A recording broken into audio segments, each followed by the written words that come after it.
A gente pode tentar pensar uma área de price, um processo de implementação de um preço dentro de uma área em 5 etapas. Tá?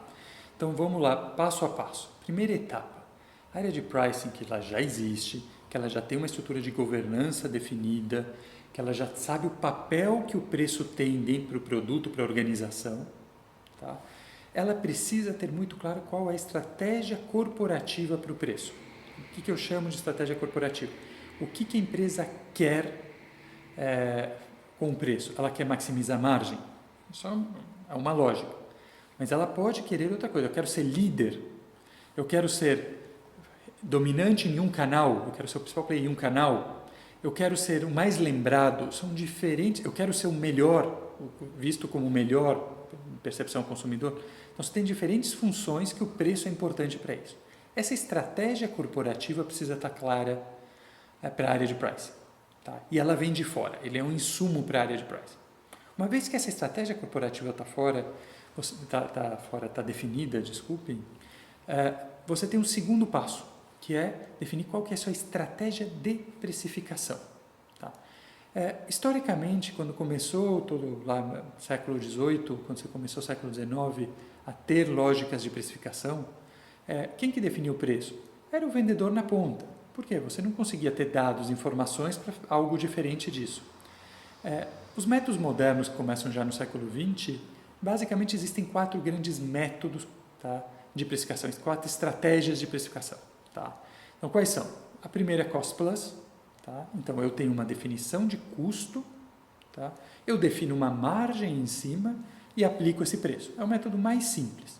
Onde está a dificuldade? 2 questões. Como definir esse custo? Não é simplesmente você medir tudo que entrou, tudo que você gastou dividido por tudo que você vendeu. Tá? Para diferentes produtos tem uma certa ciência em como mensurar esse custo. Tá? Eu posso usar custo de reposição, posso usar custo histórico, posso usar custo variável, posso usar custo médio variável, posso usar custo fixo. São critérios. Mas uma vez que eu defini o custo que eu vou usar, a tributação que eu vou usar, vou aplicar uma margem sobre isso. A rigor, o truque todo está em qual margem eu vou aplicar. Tá? E aí eu vou para o segundo método, tá, possível, tá, que é, na verdade, usar competitive pricing. Tá? O que é o competitive pricing? Eu acompanhar o preço do meu concorrente, tá, e definir qual é o meu posicionamento relativo a esse concorrente. Tá? Então, eu posso definir que eu quero ter 5%, ser 5% mais barato que o meu concorrente. Se o meu concorrente também aplicar competitive pricing e ele decidir ser 5% mais caro que eu, tá ótimo, todo mundo se acerta. Se ele decidir que ele tem que ter o mesmo preço que eu, possivelmente você vai entrar em guerra de preço. Tá? E as guerras de preço são incrivelmente comuns, elas não são irracionais, tem vários motivos para a existência de guerra de preço, mas muitas vezes elas são barbeiragem, sim. Tá? Terceiro ponto, e aí a gente vai para os métodos mais sofisticados, mais modernos. Tá? Revenue Management, que é basicamente você definir o teu produto como um ativo e você precificar de forma a otimizar a venda do teu ativo. Então, vou dar um exemplo típico de Revenue Management, um avião, venda de passagem aérea. Uma vez que o avião saiu de um lugar e chegou a outro, o custo praticamente todo já foi incorrido. Então, o preço é feito de forma a você tentar encher aquele avião. Tá? Algumas empresas começam com preço alto, vão baixando, outras empresas começam com preço baixo, vão subindo. No caso do Brasil, em geral, esse é o segundo caso. Tá? Mas o fato é que eles vão gerenciando o preço para otimizar o custo daquele ativo, daquele voo. Tá? A outra forma é o Value Pricing, que é o quê? As empresas estão atribuindo um preço. Tá? Ele coincide com o valor que as pessoas atribuem para esse produto? Em geral, não, só por um acidente vão contribuir. Primeiro, porque normalmente você tem vários clientes, não importa se você vende para empresas ou se vende para cliente final, você tem diferentes empresas, tem diferentes clientes finais que atribuem valores diferentes para os produtos. Tá? E por conseguinte, o que você tem no Value Pricing? É uma estratégia de você medir exatamente esse valor e tentar precificar o mais próximo do que as pessoas atribuem. Então, em geral, tanto o Revenue Management quanto o Value Pricing, eles trazem retornos maiores para as empresas do que o Cost Plus e que o Competitive Pricing. Em compensação, eles são mais sofisticados. Tá? Mas uma vez que eu defini uma dessas 4 estratégias, tá? E se você olha a distribuição estatisticamente entre empresas, você vai ter que mais ou menos 60% usam as estratégias mais simples ainda, tá? Das grandes empresas. Quando você olha empresas médias e pequenas, praticamente todo mundo. E os outros 40% já usam alguma estratégia de revenue management ou value pricing, normalmente ainda incipiente. Tá? A terceira etapa, então a gente definiu qual é a estratégia da companhia, definiu qual é a estratégia de precificação. Terceira etapa, bom, qual é a estrutura de dados, os métodos de dados que eu vou usar para basear essa minha estratégia de precificação.